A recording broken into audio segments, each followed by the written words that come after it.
Isang pagpalang araw sa ating lahat. Ako po si Sarina Espalama at ilalahad ko ito yan para sa daily devotion natin na magatang The Church is the Bride of Christ.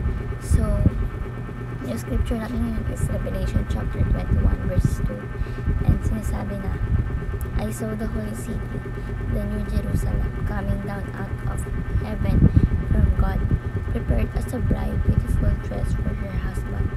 Tagalog, at nakita ko ang banal na lungsod, ang bagong Jerusalem, na bumababa mula sa langit, buhat sa Diyos, na nakahanda na gaya ng isang babaeng ikakasal na nagaganyakan para sa kanyang asawa. So, yung katuruan po natin ngayon is number 1, the church is the new Jerusalem. So, ang simbahan ay inilalarawan siya bilang bagong Jerusalem, no? Ang banal at perfectong lugar na kung saan nananahan ang ating Panginoon Diyos kasama ang kanyang mga followers.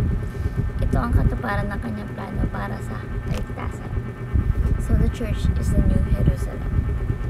Number 2, the church comes down from heaven. So, meaning to say, ang church ay may makalangit na pinagmulan, nilikha ng Diyos at hindi ng tao. Ang layunin ay dalhin ang presensya ng Diyos sa mundo at ipakalat ang kanyang mga salita.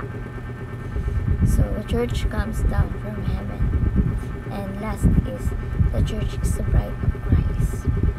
So, meaning to say, ang church ay ang nobya ni Jesus Christ, minamahal at inihanda niya para sa walang hanggang pagsasama. Dapat itong manatili sa kabanalan at katapatan sa Panginoon Diyos. So, the church is the bride of Christ.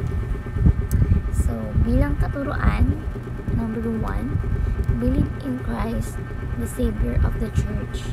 So, meaning, ang pananampalataya din kay Jesus Christ ay pundasyon, no, ng pagiging bahagi ng church.